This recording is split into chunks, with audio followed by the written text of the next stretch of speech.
so fucking painful. What did you do? I kicked myself in the nuts. Taking your shoe off. Oh my fucking god.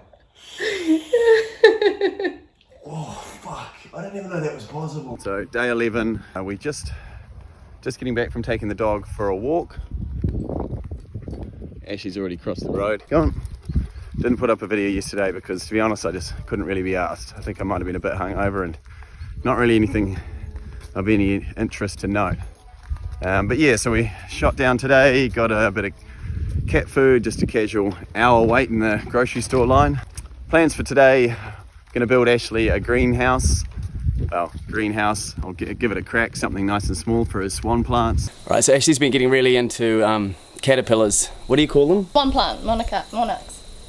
Monarch caterpillars. I don't know what the actual caterpillar's called, but the last couple of years she's been obsessed with them. So she's planted a bunch of seedlings, it's been really good, and she's got them to sprout, but the problem is now it's starting to get cold, so she wants a little greenhouse. So I figured today, let's whack up a little greenhouse. Lucky enough, some plastic here. Destined for the tip. This should be perfect. Now I've got this one piece of railing here. This is actually a decent piece of wood, but it's left over from doing the deck, which I don't need. Any extra wood's going to basically come from this little pile here, or anything else I can find around.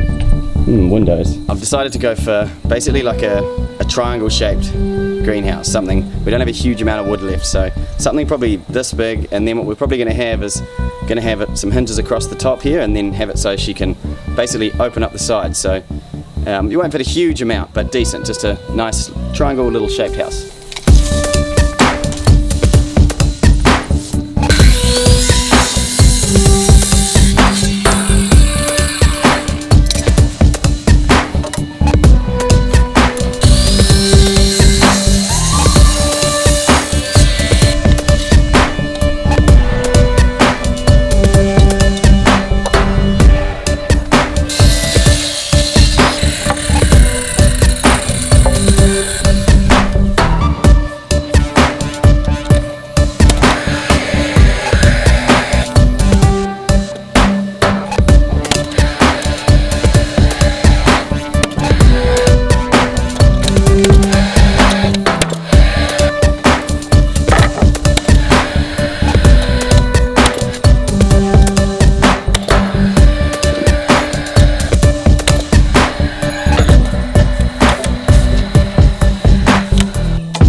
I'd be using a drop saw here, but my drop saw is currently broken and I can't go buy another one, so we're going to have to use the skilly.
Right, here's the finished product. Boom, hinges on the lid, comes up nice and easy, just like that. Bit of room at the back. It's not massive, but enough for her to get her swan plants, a little basil in there. Who's that? Who's that? They got COVID.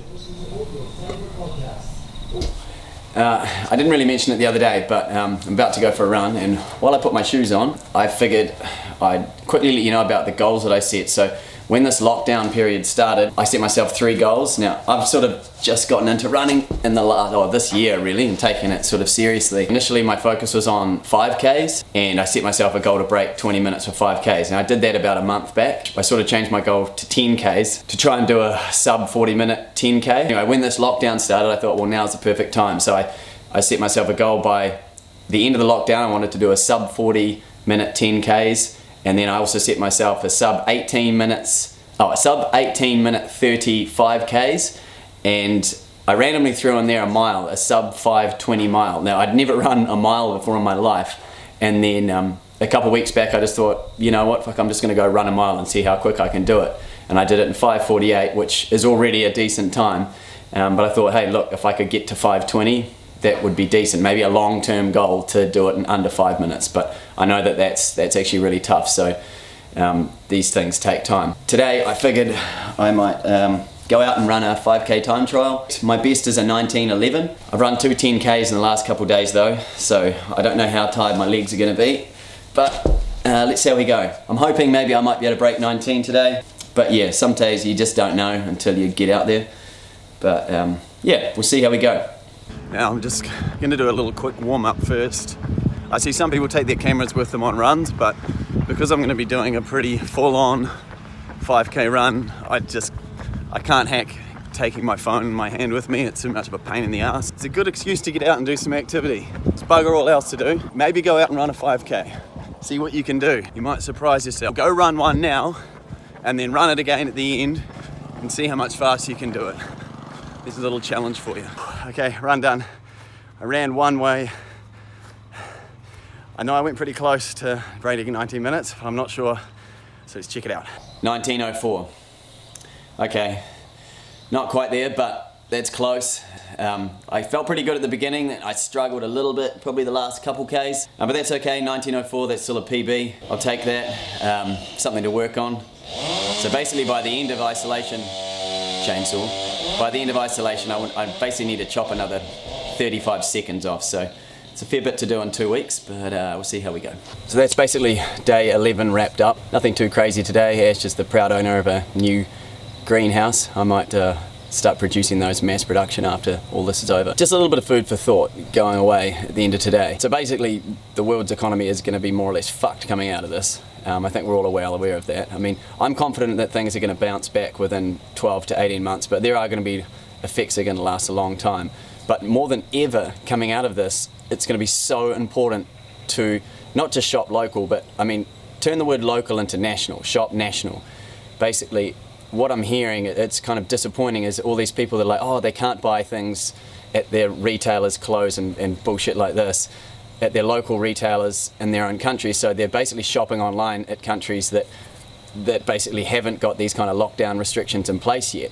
Now, it's like, that seems just like madness to me. Like, your local economy is going to be basically up the shit. And so what you're doing is you're taking the money that exists in your economy and then you're shipping it away to someone else's economy.